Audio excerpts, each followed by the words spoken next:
For more than 40 years in this 20th century, much of mankind has been plagued, panicked, or perplexed by communism, Chinese style. To China's millions, the spreading malignancy of communism has meant a continuing plague of murder, vandalism, civil war, oppression, and now unbridled madness.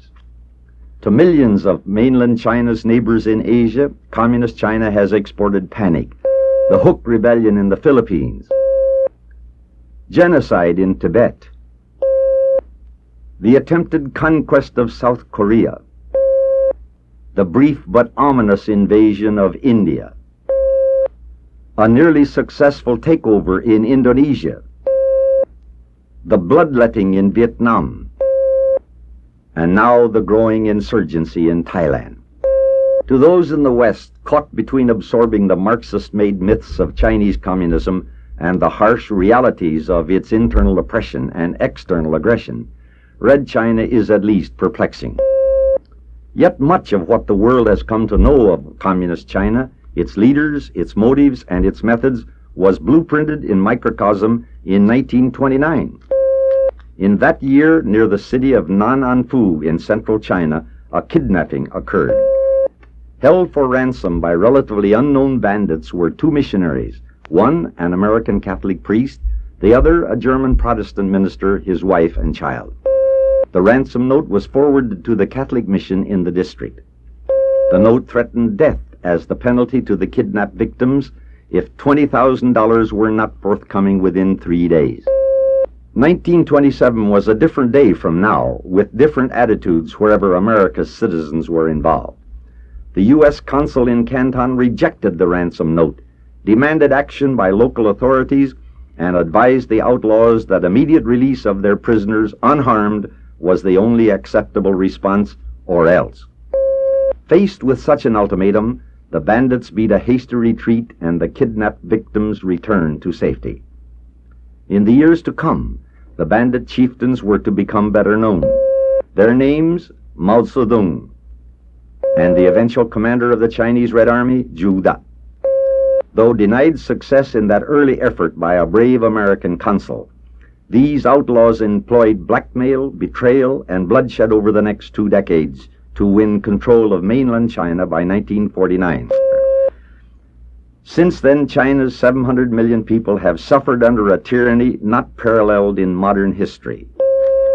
In 17 years of Mao Zedong's communist rule, it is estimated conservatively that 16 million Chinese have been executed. Additional millions have fled into exile beyond China's borders. Untold thousands have been made political prisoners, and the balance endure bondage.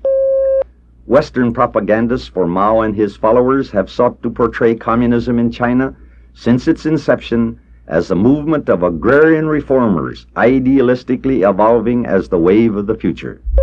In the West, in Europe, and the United States, the gullible minority among sophisticates and intellectuals has parlayed such a propaganda theme to build support for the outlaw regime of Mao Zedong in the capitals of the world and in the United Nations.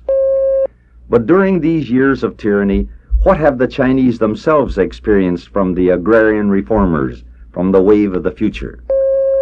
Since 1949, family and community, the foundation of China's civilization through the ages, were destroyed. Communism tolerates no rival to its own organizational structure. These were the years when China's farmers, 85% of her population, were tricked and robbed of their land, deprived of the right to use the products of their own toil, and frequently forced into the industrial complexes and miseries of overcrowded cities. These were the years when Communist Chairman Mao Zedong solicited comments and criticism in a 1957 speech entitled, "Let 100 flowers bloom, let 100 schools of thought contend." As the innocents among his followers crowded forward with their criticisms, they were promptly denounced, assigned to forced labor, jailed, or executed. These were the years when Mao Zedong proudly proclaimed to the world that he welcomed war, atomic or otherwise, for China was big enough, he said, to sustain 300 million deaths and still emerge victorious. These were the years when Mao's planning produced the great leap forward, the leap which resulted in a disastrous fall backward.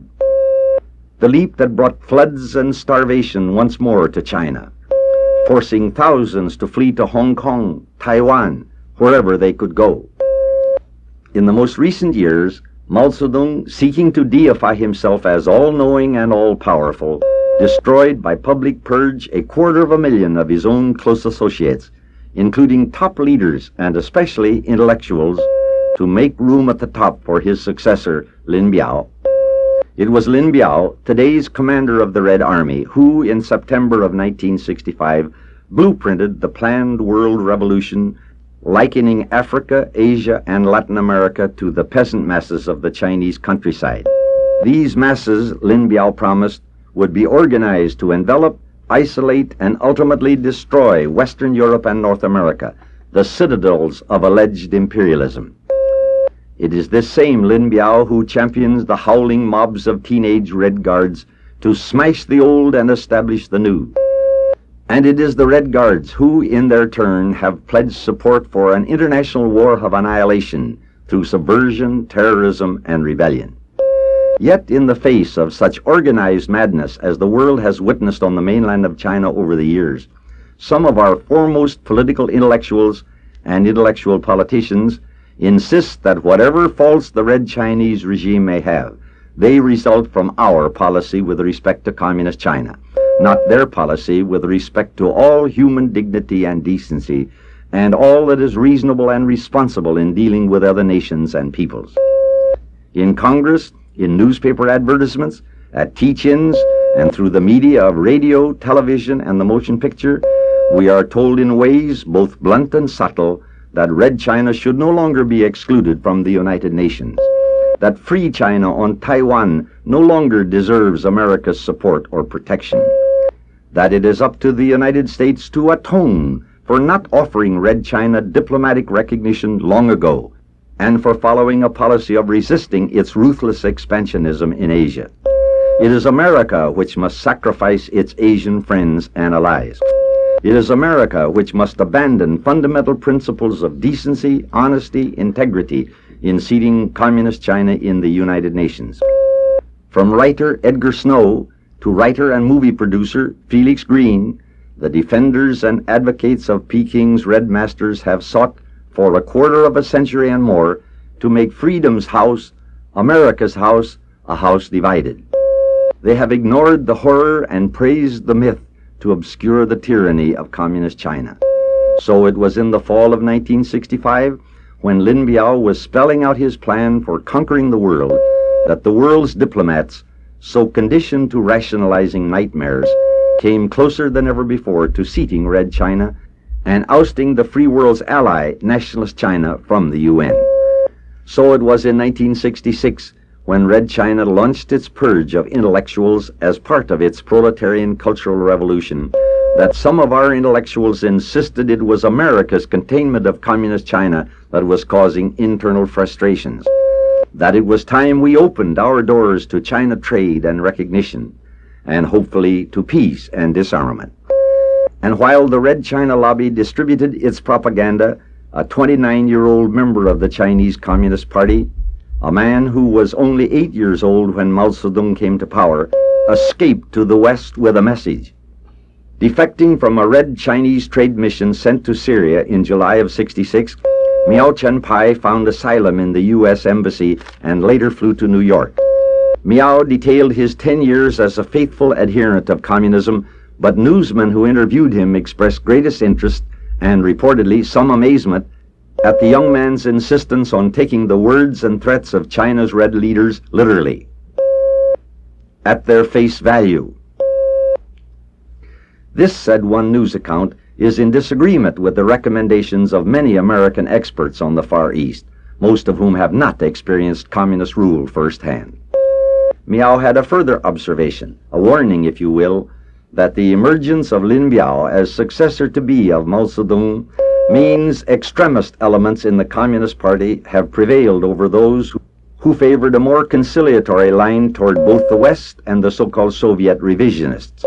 Despite the inside insights given us by defectors like Miao, and those thousands of his countrymen who have made good their escape to freedom, there are still those in our own midst who insist that by making concessions to Red China, we can persuade her to adopt peaceful ways rather than belligerent ones. Not so easily convinced are a half dozen African states which have experienced internal dissension, attempted coups, and outright subversion directed by Chinese communist diplomats ever since Peking Premier Zhou Enlai suggested Africa was ripe for revolution.